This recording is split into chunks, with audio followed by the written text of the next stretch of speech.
ஒரு அழகான அடர்ந்த காட்டில் ஒரு பெரிய பழமையான மரம் இருந்தது.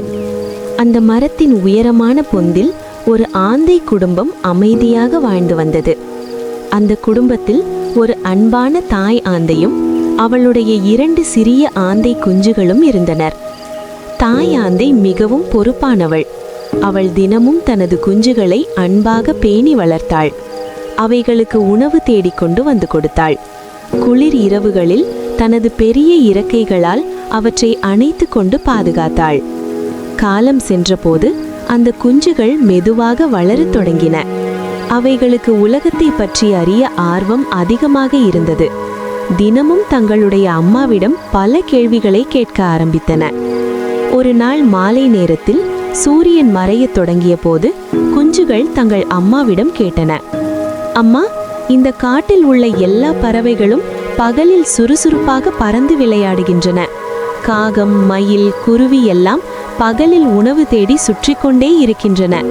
ஆனால் நாம் மட்டும் பகலில் தூங்கிவிட்டு இரவில் தான் வெளியே சென்று உணவு தேடுகிறோம்.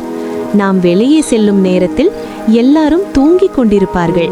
இது ஏன் அம்மா என்று ஆச்சரியமாக கேட்டன. அந்த கேள்வியை கேட்ட தாயாந்தை சிரித்தாள்.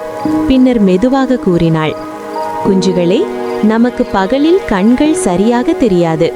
இரவில்தான் நமக்கு தெளிவாக பார்க்க முடியும். அதனால்தான் நாம் பகலில் ஓய்வு எடுத்து இரவில் உணவு தேடச் செல்கிறோம். அதை கேட்ட குஞ்சுகளில் ஒன்று மீண்டும் கேட்டது, அம்மா, ஏன் கடவுள் நம்மை மட்டும் இப்படி படைத்தார்? மற்ற பறவைகள் போல நாமும் பகலில் வாழ முடியாதா?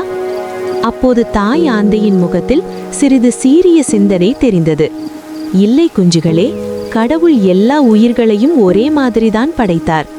ஆனால் முன்னொரு காலத்தில் நம் முன்னோர்களில் ஒருவர் செய்த தவறினால்தான் நாம் இப்போது இப்படி வாழ வேண்டிய நிலை வந்தது என்றாள். அம்மா, அந்த தவறு என்ன என்று 2 குஞ்சுகளும் ஆவலுடன் கேட்டன. தாயாந்தை மெதுவாக பழைய கதையை ஆரம்பித்தாள். முன்னொரு காலத்தில் நம் முன்னோர்களில் ஒரு ஆந்தை இருந்தது. அது ஒரு காகத்துடன் மிகவும் நெருங்கிய நண்பனாக இருந்தது. அவர்கள் இருவரும் எப்போதும் சேர்ந்து பறந்து விளையாடுவார்கள், உணவு தேடச் செல்வார்கள். ஒரு நாள் அந்த காகத்திற்கு கடுமையான உடல் நலம் பாதிப்பு ஏற்பட்டது. அது மிகவும் பலவீனமாக இருந்தது. அதை பார்த்த ஆந்தை மிகவும் கவலைப்பட்டது. அப்போது அந்த ஆந்தை சொன்னது, நண்பா, கவலைப்படாதே. காட்டில் மிகவும் புகழ்பெற்ற மருத்துவர் ஒருவர் இருக்கிறார். அவர் குயில் டாக்டர். அவரிடம் போனால் நீ நிச்சயமாக குணமாகிவிடுவாய் என்றது. அதன்படி இருவரும் குயில் டாக்டரிடம் சென்றனர். குயில் டாக்டர் மிகவும் நல்லவர். அவர் காகத்தை கவனமாக பரிசோதித்தார், மருந்து கொடுத்தார். சில நாட்களில் காகம் முழுமையாக குணமாகிவிட்டது. ஆனால் ஒரு பிரச்சனை இருந்தது. மருத்துவம் பார்த்த பிறகு டாக்டருக்கு கூலி கொடுக்க வேண்டும் அல்லவா? ஆனால் அந்த ஆந்தையும் காகமும் டாக்டரிடம் பணம் கொடுக்காமல் தப்பித்து ஓடிவிட்டனர். அடுத்த நாள் குயில் டாக்டர் அவர்களை பார்த்தபோது கேட்டார், நான் உங்களுக்கு வைத்தியம் பார்த்தேன், எனக்கு கொடுக்க வேண்டிய கூலியை கொடுக்க வேண்டும் என்றார். ஆனால் அந்த இருவரும் எங்களிடம் பணம் இல்லை என்று சொல்லிவிட்டு அங்கிருந்து ஓடிவிட்டனர்.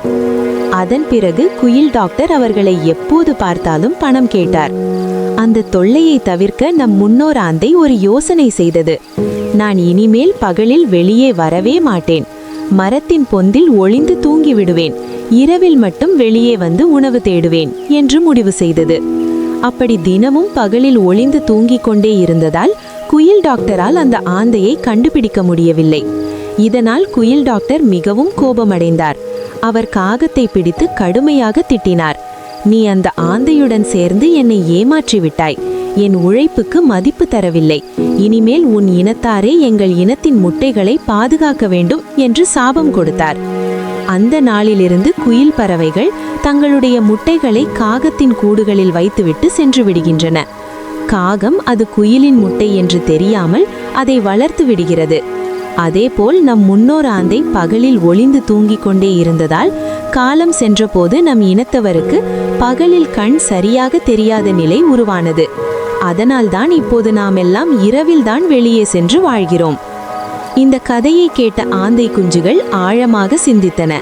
அவை சொன்னன, அம்மா, பிறரை ஏமாற்றினால் அதன் விளைவு எவ்வளவு பெரியதாக இருக்க முடியும் என்று இப்போது புரிகிறது. ஒருவரின் தவறால் பல தலைமுறைகள் கஷ்டப்பட வேண்டிய நிலை வரும் என்பதை நாங்கள் புரிந்து கொண்டோம். இனிமேல் நாங்கள் எப்போதும் பிறரை ஏமாற்ற மாட்டோம், எப்போதும் நேர்மையாக வாழ்வோம். அதை கேட்ட தாயாந்தை மகிழ்ச்சியடைந்தாள். தனது குஞ்சுகளை அன்பாக அணைத்து முத்தமிட்டாள். அந்த இரவு காட்டில் மென்மையாக காற்று வீசியது. மரத்தின் பொந்தில் அந்த ஆந்தை குடும்பம் அமைதியாக தூங்கிக் கொண்டிருந்தது. நீதி கருத்து: பிறரை ஏமாற்றுவது ஒரு நாள் நம்மையும் நம் சந்ததியையும் பாதிக்கும். நேர்மையும் நம்பிக்கையும் வாழ்க்கையில் மிக முக்கியம். என்ன குட்டீஸ், கதை நல்லா இருந்ததா? சப்ஸ்கிரைப் செய்ய மறந்துடாதீங்க. மீண்டும் மற்றொரு கதையில் சந்திப்போம். நன்றி.